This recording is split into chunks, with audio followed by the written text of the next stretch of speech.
Sister. It's our weak link. He really loves her. I know. She can undo it all, from the start. He won't want to leave her. So what are you going to do? Persuade him that he wants to come with us more than he wants to stay with her. And how are you going to do that? I'll lie to him. And if that doesn't work? And I'll tell the truth. We're allowed to do that in emergencies. We can't plan for everything, you know. Yeah. Ender wasn't very hungry during breakfast. He kept wondering what it would be like at school, facing Stilson after yesterday's fight. What Stilson's friends would do, probably nothing, but he couldn't be sure.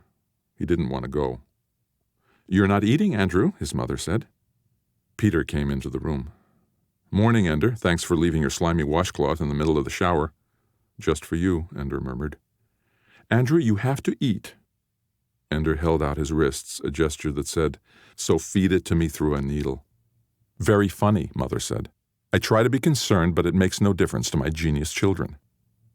"It was all your genes that made us geniuses, Mom," said Peter. "We sure didn't get any from Dad." "I heard that," Father said, not looking up from the news that was being displayed on the table while he ate. "It would have been wasted if you hadn't." The table beeped. Someone was at the door. "Who is it?" Mother asked. Father thumbed a key and a man appeared on his video. He was wearing the only military uniform that meant anything anymore, the IF, the International Fleet. "I thought it was over," said Father. Peter said nothing, just poured milk over his cereal. And Ender thought, maybe I won't have to go to school today after all. Father coded the door open and got up from the table. "I'll see to it," he said. "Stay and eat." They stayed, but they didn't eat. A few moments later, Father came back into the room and beckoned to Mother. "You're in deep poo," said Peter. "They found out what you did to that kid at school, and now they're going to make you do time out in the belt." "I'm only 6, moron. I'm a juvenile." "You're a third turd. You've got no rights."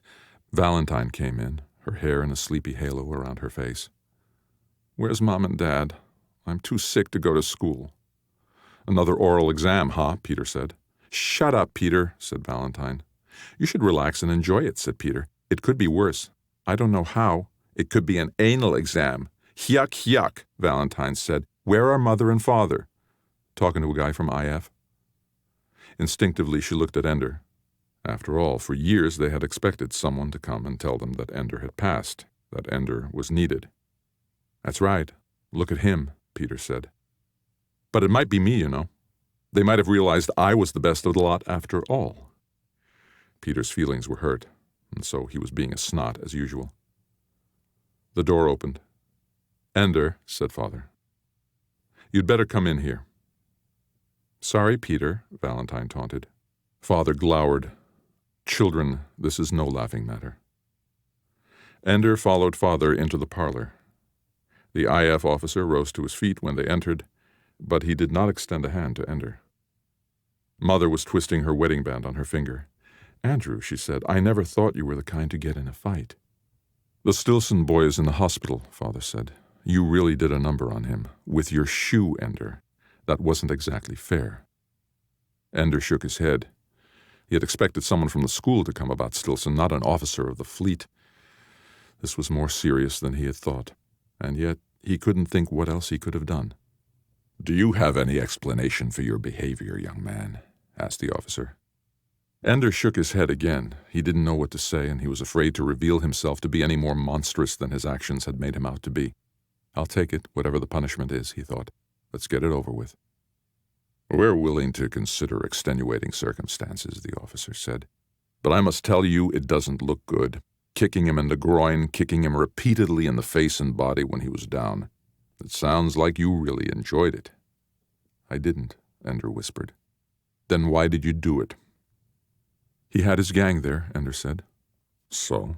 This excuses anything?" "No." "Tell me why you kept on kicking him. You had already won." "Knocking him down won the first fight. I wanted to win all the next ones too, so they'd leave me alone." Ender couldn't help it. He was too afraid, too ashamed of his own acts. Though he tried not to, he cried again. Ender did not like to cry and rarely did, Now, in less than a day, he had done it 3 times, and each time was worse. To cry in front of his mother and father and this military man, that was shameful. "You took away the monitor," Ender said. "I had to take care of myself, didn't I?" "Ender, you should have asked a grown-up for help," Father began. But the officer stood up and stepped across the room to Ender. He held out his hand. "My name is Graf, Ender. Colonel Hiram Graf. I'm director of primary training at Battle School in the Belt. I've come to invite you to enter the school." After all. But the monitor. The final step in your testing was to see what would happen when the monitor came off. We don't always do it that way, but in your case... "And he passed?" Mother was incredulous. "Putting the Stilson boy in the hospital? What would you have done if Andrew had killed him? Given him a medal?" "It isn't what he did, Mrs. Wiggin. It's why." Colonel Graf handed her a folder full of papers. "Here are the requisitions. Your son has been cleared by the IF Selective Service. Of course, we already have your consent granted in writing at the time conception was confirmed, or he could not have been born. He has been ours from then, if he qualified." Father's voice was trembling as he spoke. "It's not very kind of you to let us think you didn't want him and then to take him after all." "And this charade about the Stilson boy," Mother said. "It wasn't a charade, Mrs. Wiggin. Until we knew what Ender's motivation was, we couldn't be sure he wasn't another. We had to know what the action meant, or at least what Ender believed that it meant." "Must you call him that stupid nickname?" Mother began to cry. "It's the name he calls himself." "What are you going to do, Colonel Graf?" Father asked. "Walk out the door with him now?" "That depends," said Graf. "On what?" "On whether Ender wants to come." Mother's weeping turned to bitter laughter. "Oh, so it's voluntary after all. How sweet!" "For the 2 of you, the choice was made when Ender was conceived. But for Ender, the choice has not been made at all. Conscripts make good cannon fodder, but for officers we need volunteers." "Officers?" Ender asked. At the sound of his voice, the others fell silent. "Yes," said Graf. "Battle School is for training future starship captains and commodores of flotillas and admirals of the fleet." "Let's not have any deception here," Father said angrily. "How many of the boys at the Battle School actually end up in command of ships?" "Unfortunately, Mr. Wiggin, that is classified information. But I can say that none of our boys who makes it through the first year has ever failed to receive a commission as an officer. And none has retired from a position of lower rank than Chief Executive Officer of an interplanetary vessel. Even in the domestic defense forces within our own solar system, there's honor to be had." "How many make it through the first year?" asked Ender. "All who want to," said Graf. Ender almost said, "I want to," but he held his tongue. This would keep him out of school. But that was stupid. That was just a problem for a few days. It would keep him away from Peter. That was more important. That might be a matter of life itself. But to leave Mother and Father, and above all to leave Valentine, and become a soldier. Ender didn't like fighting. He didn't like Peter's kind, the strong against the weak. And he didn't like his own kind, either. The smart against the stupid. "I think," Graf said, "that Ender and I should have a private conversation." "No," Father said. "I won't take him without letting you speak to him again," Graf said. "And you really can't stop me." Father glared at Graf a moment longer, then got up and left the room. Mother paused to squeeze Ender's hand. She closed the door behind her when she left. "Ender," Graf said, "if you come with me, you won't be back here for a long time. There aren't any vacations from Battle School. No visitors, either. A full course of training lasts until you're 16 years old. You get your first leave under certain circumstances when you're 12. Believe me, Ender, people change in 6 years, in 10 years. Your sister Valentine will be a woman when you see her again if you come with me. You'll be strangers. You'll still love her, Ender, but you won't know her. You see, I'm not pretending it's easy. Mom and Daddy, I know you, Ender. I've been watching the monitor discs for some time. You won't miss your mother and father, not much, not for long. And they won't miss you long either. Tears came to Ender's eyes in spite of himself. He turned his face away, but would not reach up to wipe them. They do love you, Ender, but you have to understand what your life has cost them. They were born religious, you know. Your father was baptized with the name John Paul Wieczorek, Catholic, the 7th of 9 children. 9 children. That was unthinkable, criminal. Yes. Well, people do strange things for a religion. You know the sanctions, Ender. They were not as harsh then, but still not easy. Only the first 2 children had a free education. Taxes steadily rose with each new child. Your father turned 16 and invoked the Non-Complying Families Act to separate himself from his family. He changed his name, renounced his religion, and vowed never to have more than the allotted 2 children. He meant it. All the shame and persecution he went through as a child, he vowed no child of his would go through it. Do you understand? He didn't want me. Well, no one wants a third anymore. You can't expect them to be glad, but your father and mother are a special case. They both renounced their religions. Your mother was a Mormon, but in fact their feelings are still ambiguous. Do you know what ambiguous means? They feel both ways. They're ashamed of having come from non-compliant families. They conceal it, to the degree that your mother refuses to admit to anyone that she was born in Utah, lest they suspect. Your father denies his Polish ancestry, since Poland is still a non-compliant nation and under international sanction because of it. So you see, having a third, even under the government's direct instructions, undoes everything they've been trying to do. I know that. But it's more complicated than that. Your father still named you with legitimate saints' names. In fact, he baptized all 3 of you himself as soon as he got you home after you were born, and your mother objected. They quarreled over it each time, not because she didn't want you baptized, but because she didn't want you baptized Catholic. They haven't really given up their religion. They look at you and see you as a badge of pride, because they were able to circumvent the law and have a third. But you're also a badge of cowardice, because they dare not go further and practice the non-compliance they still feel is right. And you're a badge of public shame, because at every step you interfere with their efforts at assimilation into normal complying society. How can you know all this? We monitored your brother and sister, Ender. You'd be amazed at how sensitive the instruments are. We were connected directly to your brain. We heard all that you heard, whether you were listening carefully or not, whether you understood or not. We understand. So my parents love me and don't love me. They love you. The question is whether they want you here. Your presence in this house is a constant disruption, a source of tension. Do you understand? I'm not the one who causes tension. Not anything you do, Ender. Your life itself. Your brother hates you because you are living proof that he wasn't good enough. Your parents resent you because of all the past they are trying to evade. Valentine loves me with all her heart.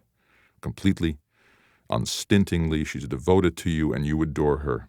I told you it wouldn't be easy. What is it like there? Hard work, studies. Just like school here, except we put you into mathematics and computers much more heavily, military history, strategy and tactics, and above all, the battle room. What's that? War games. All the boys are organized into armies. Day after day, in zero gravity, there are mock battles. Nobody gets hurt, but winning and losing matter. Everybody starts as a common soldier taking orders. Older boys are your officers, and it's their duty to train you and command you in battle. More than that, I can't tell you. It's like playing buggers and astronauts, except that you have weapons that work, and fellow soldiers fighting beside you, and your whole future and the future of the human race depends on how well you learn, how well you fight. It's a hard life, and you won't have a normal childhood. Of course, with your mind, and as a third to boot, you wouldn't have a particularly normal childhood anyway. All boys? A few girls. They don't often pass the tests to get in. Too many centuries of evolution are working against them. None of them will be like Valentine, anyway. But there will be brothers there, Ender. Like Peter? Peter wasn't accepted, Ender, for the very reasons that you hate him. I don't hate him. I'm just afraid of him. Well, Peter isn't all bad, you know. He was the best we'd seen in a long time. We asked your parents to choose a daughter next. They would have anyway, hoping that Valentine would be Peter, but milder. She was too mild, and so we requisitioned you. To be half Peter and half Valentine, if things worked out right. Am I? As far as we can tell. Our tests are very good, Ender, but they don't tell us everything. In fact, when it comes down to it, they hardly tell us anything. But they're better than nothing. Graf leaned over and took Ender's hands in his. Ender Wiegand, if it were just a matter of choosing the best and happiest future for you, I'd tell you to stay home. Stay here. Grow up. Be happy. There are worse things than being a third, worse things than a big brother who can't make up his mind whether to be a human being or a jackal. Battle school is one of those worst things, but we need you. The buggers may seem like a game to you now, Ender, but they damn near wiped us out last time. They had us cold, outnumbered and outweaponed. The only thing that saved us was that we had the most brilliant military commander we ever found. Call it fate, call it God, call it damn fool luck. We had Mazer Rackham. But we don't have him now, Ender. We've scraped together everything mankind could produce, a fleet that makes the one they sent against us last time seem like a bunch of kids playing in a swimming pool. We have some new weapons, too, but it might not be enough even so, because in the 80 years since the last war, they've had as much time to prepare as we have. We need the best we can get, and we need them fast. Maybe you're not going to work out for us, and maybe you are. Maybe you'll break down under the pressure. Maybe it'll ruin your life. Maybe you'll hate me for coming here to your house today. But if there's a chance that because you're with the fleet, mankind might survive and the buggers might leave us alone forever, then I'm going to ask you to do it, to come with me. Ender had trouble focusing on Colonel Graf. The man looked far away and very small, as if Ender could pick him up with tweezers and drop him in a pocket. To leave everything here and to go to a place that was very hard with no Valentine, no Mom and Dad. And then he thought of the films of the buggers that everyone had to see at least once a year. The Scathing of China, the Battle of the Belt, death and suffering and terror.